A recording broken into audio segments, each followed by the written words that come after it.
انہوں نے کہا کہ ہم تجارتی جہازوں کی آزادانہ نقل و حرکت میں مدد کریں گے اور ساتھ ہی بحری ناکہ بندی کو بھی برقرار رکھیں گے۔ یہ ایک تضاد ہے، آپ ایک ہی وقت میں کسی کی مدد بھی کر رہے ہیں اور اس کا محاصرہ بھی کر رہے ہیں۔ اس کا مطلب ہے کہ امریکی بحری بیڑا دوہری ذمہ داری انجام دے گا جو اسے مزید کمزور بنائے گا۔ ایران کی پوزیشن بھی بالکل واضح ہے۔ پاسداران انقلاب نے کہا ہے کہ وہ کسی بھی مہم جوئی یا بے وقوفی کا مقابلہ کرنے کے لیے مکمل طور پر تیار ہیں۔ اس کا مطلب صرف فوجی تیاری نہیں بلکہ سفارتی محاذ پر بھی ایک حکمت عملی ہے۔ ایرانی وزیر خارجہ نے کہا کہ انہیں واشنگٹن سے اپنی 14 نکاتی تجویز کا باضابطہ جواب مل گیا ہے اور وہ اس کا مطالعہ کر رہے ہیں۔ ایرانی ذرائع کے مطابق اس کے 2 بنیادی نکات ہیں۔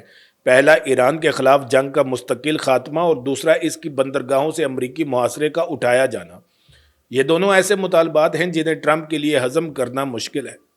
مستقل جنگ بندی کا مطلب ہے کہ ایران کی جوہری اور میزائل صلاحیت کو قبول کرنا، جبکہ یہودی ریاست کے لیے ایران کی موجودہ حکومت کا وجود ہی ناقابل قبول ہے اور وہ اسے اپنی بقا کے لیے وجودی خطرہ سمجھتا ہے۔ پھر محاصرہ ہٹانے کا مطلب ہے ایران کی معیشت کو سانس لینے کا موقع دینا، اور یہ ٹرمپ کی زیادہ سے زیادہ دباؤ کی پالیسی کے بالکل خلاف ہے۔ ٹرمپ چاہتا ہے کہ ایران معاشی طور پر اس قدر کچلا جائے کہ وہ نہ صرف جوہری معاہدہ کرے بلکہ اپنی میزائل پروگرام اور خطے میں اپنی پراکسی فورسز کو بھی چھوڑ دے۔ یہی وجہ ہے کہ ٹرمپ کا یہ کہنا کہ یہ منصوبہ ناقابل قبول ہے دراصل مذاکرات کے اگلے مرحلے کا آغاز ہے۔ وہ کہہ رہے ہیں کہ میں نے یہ تجویز مسترد کر دی لیکن میرے نمائندوں کی ایران کے ساتھ بہت مثبت بات چیت ہو رہی ہے۔ یہ ایک عجیب تضاد ہے۔ ایک ہی وقت میں آپ پروجیکٹ فریڈم جیسے اشتعال انگیز فوجی مشن کا اعلان بھی کر رہے ہیں اور کہہ رہے ہیں کہ جہازوں کی نقل و حرکت محض بے گناہ لوگوں کو بچانے کے لیے ہے۔ اسے ذرا اس تناظر میں دیکھیں۔ امریکہ کے اندر سیاسی دباؤ بہت بڑھ چکا ہے۔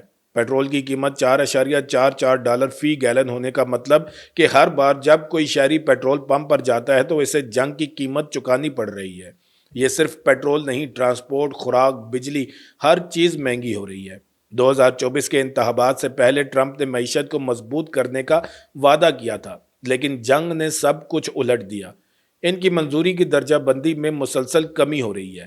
کچھ تجزیہ کار کہتے ہیں کہ پروجیکٹ فریڈم کا مقصد ایران کو اکسانا ہے تاکہ وہ پہلے حملہ کرے اور پھر اسے جنگ بندی توڑنے کا ذمہ دار ٹھہرایا جائے۔ اسے ایک فالس فلیگ آپریشن کا نام دیا جا رہا ہے، یعنی ایک ایسا آپریشن جس کا الزام دوسرے فریق پر لگایا جا سکے۔ دوسری طرف ایران بھی اپنی عوامی رائے کے دباؤ میں ہے۔ ایران نے اپنی بندرگاہوں کی ناکہ بندی کو اپنی خود مختاری کے دفاع کے طور پر پیش کیا۔ اگر وہ بغیر کسی مزاحمت کے امریکی جہازوں کو ابنائے ہرمز سے گزرنے کی اجازت دیتا ہے تو یہ اندرون ملک اس کی کمزوری تصور ہوگی۔ پاسداران انقلاب جو ایرانی سیاست میں گہرا اثر رکھتے ہیں کسی بھی قسم کی پسپائی کی اجازت نہیں دیں گے۔ اور یہ صرف ایران اور امریکہ کا معاملہ نہیں رہا، دنیا کے بڑے کھلاڑی بھی اس میں شامل ہو چکے ہیں۔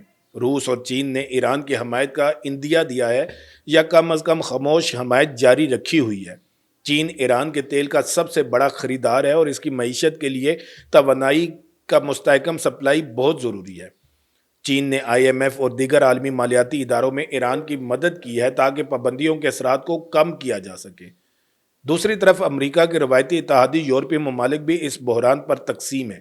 وہ ایک طرف ایران کی جوہری صلاحیت کو محدود کرنا چاہتے ہیں لیکن دوسری طرف وسیع پیمانے پر جنگ بھی نہیں چاہتے کیونکہ اس کے معاشی اثرات ان کے لیے بھی تباہ کن ہوں گے اور پناہ گزینوں کا ایک نیا بحران پیدا ہو جائے گا۔ پاکستان کے تناظر میں اس صورتحال کا جائزہ لینا ہمارے لیے نہایت ضروری ہے۔ ہم ایک ایسے خطے میں رہتے ہیں جس کے ایک طرف ایران ہے اور دوسری طرف امریکہ کا قریبی اتحادی سعودی عرب۔ ہماری معیشت پہلے ہی درآمدی تیل پر انحصار کرتی ہے اور عالمی منڈی میں تیل کی قیمتوں میں کوئی بھی اضافے ہمارے لیے مہنگائی کا طوفان لاتا ہے۔ اگر آبنائے ہرمز میں جنگ چھڑتی ہے تو نہ صرف تیل کی قیمت $200 فی بیرل تک جا سکتی ہے بلکہ ہمیں سپلائی میں بھی شدید مشکلات کا سامنا ہوگا۔ تو اب ہم کہاں کھڑے ہیں؟ ہمارے سامنے آنے والے گھنٹے اور دن انتہائی نازک ہیں۔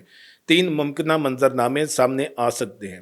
پہلا منظرنامہ محدود آپریشن اور کشیدگی میں اضافہ۔ امریکی بحریہ ایک محدود پیمانے پر کچھ جہازوں کو لے کر نکلنے کی کوشش کرتی ہے۔ ایران جنگ بندی ٹوٹنے کے خوف سے براہ راست حملے کے بجائے وارننگ شاٹس فائر کرتا ہے، ڈرونز کو قریب لے جاتا ہے یا الیکٹرانک جنگ کے ذریعے نیویگیشن سسٹم کو جیم کرنے کی کوشش کرتا ہے۔ یہ ایک خطرناک بلی اور چوہے کا کھیل ہوگا۔ دوسرا منظرنامہ مکمل فوجی تصادم، سب سے بری صورتحال، غلطی سے بھی ایک میزائل چلتا ہے یا ایک جہاز ٹکراتا ہے، اس کے نتیجے میں فوری طور پر بڑے پیمانے پر فوجی کارروائی شروع ہو سکتی ہے۔ یہ جنگ صرف خلیج تک محدود نہیں رہے گی بلکہ عراق، شام، لبنان اور یمن تک پھیل جائے گی۔ اور تیسرا منظرنامہ آخری لمحات پر سفارتی پیش رفت، یہ سب سے زیادہ امید افزا مگر سب سے کم متوقع ہے۔